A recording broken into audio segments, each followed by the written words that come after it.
Hello everyone, welcome back to connect study point. ये हमारा geography का 5वां पार्ट है और इसमें भी हम 20 क्वेश्चन डिस्कस करेंगे जो पिछले अलग अलग स्टेट पीएससी में और यूपीएससी में आए हुए क्वेश्चंस हैं। तो बहुत इम्पोर्टेंट होने वाले हैं आपके एग्ज़ाम्स के लिए। और आपको वही पुराना पैटर्न, जैसे क्वेश्चन स्क्रीन पे आता है आपको वीडियो रोकना है, क्वेश्चन पूरा पढ़ना है, उसके बाद में अटेम्प्ट करना है।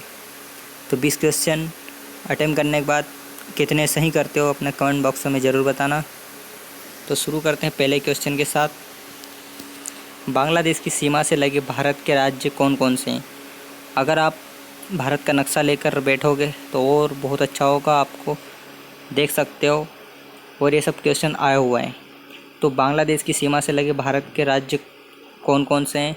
4 ऑप्शन से आराम से पढ़िए और अपना आंसर लगाना। मैं आपको इसका आंसर बता रहा हूँ। इसका है ऑप्शन सी, मेघालय, असम, पश्चिम बंगाल और त्रिपुरा।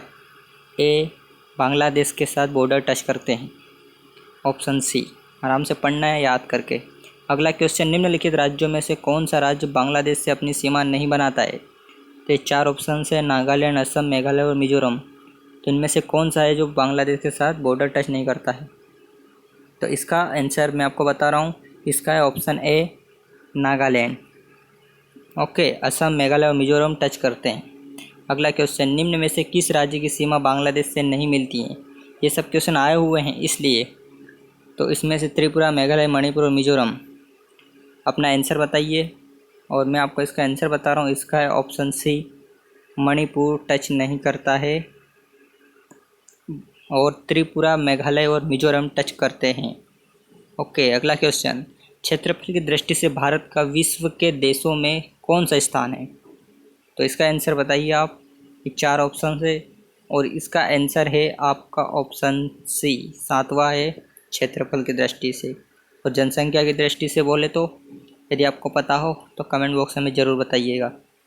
जनसंख्या की दृष्टि से विश्व के अन्य देशों में भारत का स्थान। ओके, अगला, निम्नलिखित में से किस भारतीय राज्य की सीमाएं भूटान राष्ट्र के साथ नहीं मिलती हैं? कौन से ऐसे राज्य हैं?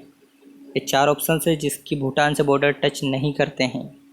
तो इसका आंसर है ऑप्शन ए, मेघालय है जो टच नहीं करता है। सिक्किम, अरुणाचल प्रदेश और पश्चिम बंगाल करते हैं। अगला क्वेश्चन, नेपाल के पड़ोसी राज्यों का युग्म बताइए। कौन से राज्य हैं जो नेपाल को टच करते हैं? ये 4 ऑप्शन से आराम से पढ़िए और इसका आंसर है आपका ऑप्शन ए, सिक्किम और बिहार है जो नेपाल से टच करते हैं इस ऑप्शन के हिसाब से। ओके, ऑप्शन ए सही है इस ऑप्शन के हिसाब से। अगला क्वेश्चन, निम्नलिखित में से किस देश की भारत के साथ सबसे लंबी स्थलीय सीमा है? कौन सा देश है? ये 4 ऑप्शन है, आप पढ़िए और इसका आंसर बताइए। और इसका आंसर है आपका ऑप्शन डी, बांग्लादेश के साथ सबसे लंबी स्थलीय सीमा टच करता है बांग्लादेश। ओके, भारत के निम्नलिखित राज्यों में से किसमें अधिकतम किसमें वन क्षेत्र ज़्यादा है?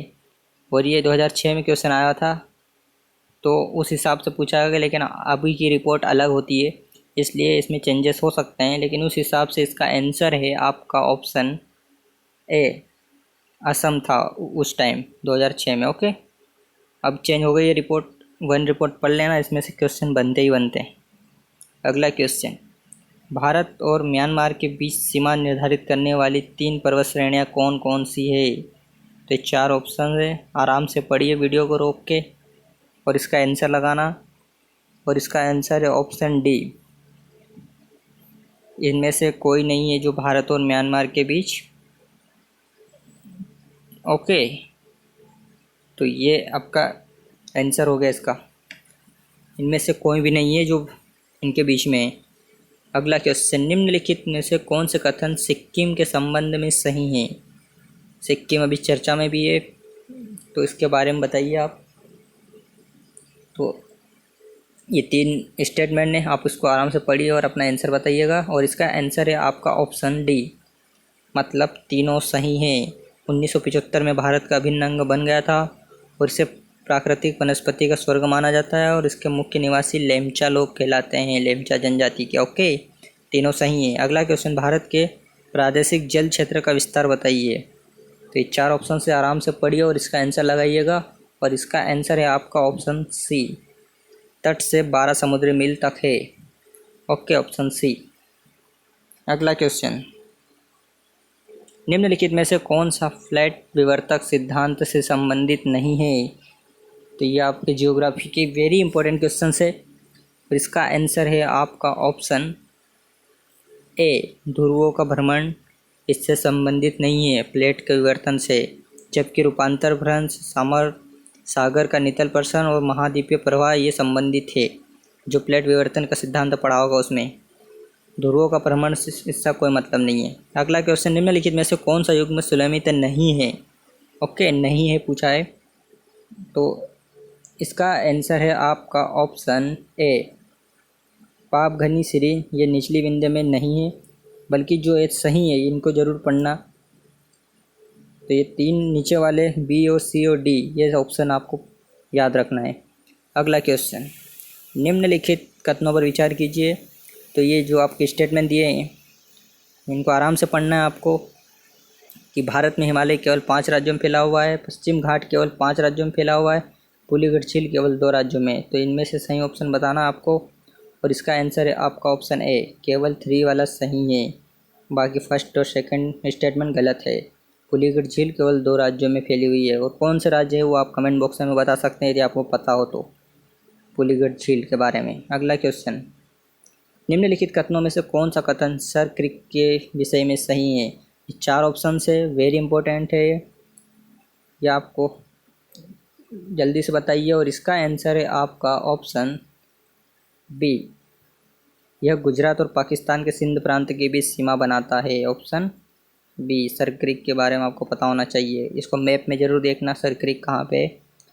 हिमालय का पर्वत पदीय प्रदेश है, कौन सा है। तो इसका आंसर है आपका ऑप्शन ए, शिवालिक। ओके, ये पर्वत पर्वतीय प्रदेश है। अगला क्वेश्चन, हिमालय में मुख्य सीमा भ्रंश पृथक करता है, किसको पृथक करता है। ये 4 ऑप्शन से आराम से पढ़िए और अपना आंसर बताइएगा और इसका आंसर है आपका ऑप्शन डी, महान हिमालय और लघु हिमालय को अलग करता है। ओके, ऑप्शन डी, MCT पृथक करता है महान हिमालय और लघु हिमालय को। अगला क्वेश्चन, हिमालय की रचना समांतर वलय श्रेणियों में हुई, जिसमें से प्राचीनतम श्रेणी है, कौन सी सबसे प्राचीनतम श्रेणी है। तो इसका आंसर है आपका ऑप्शन सी, व्रत हिमालय श्रेणी। ऑप्शन सी सही है, सबसे पुरानी। ओके, यदि हिमालय पर्वत श्रेणियाँ नहीं होती तो भारत पर सर्वाधिक संभाव्य भौगोलिक प्रभाव क्या होता। यदि हिमालय पर्वत नहीं होती तो उसका प्रभाव बताना है।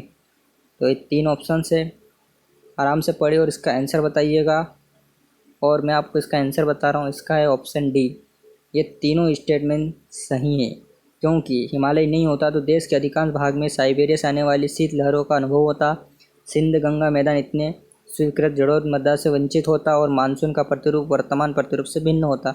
ये तीनों सही हैं, इसको अच्छे से पढ़ना है। अगला क्वेश्चन, जब आप हिमालय की यात्रा करेंगे तो आप निम्नलिखित को देखेंगे, क्या क्या देखोगे आप हिमालय में। तो इस क्वेश्चन को अच्छे से पढ़ना और आपको आंसर कमेंट बॉक्स में देना है, इसका जवाब आपको अगले वीडियो में मिलेगा। तो मिलते हैं, और अगर आप नए हो तो चैनल को सब्सक्राइब कर लेना और जिन्होंने कर लिया है उनको थैंक यू वेरी मच, और वीडियो को लाइक ज़रूर करना। मिलेंगे अगले वीडियो में बहुत जल्दी। Take care, bye.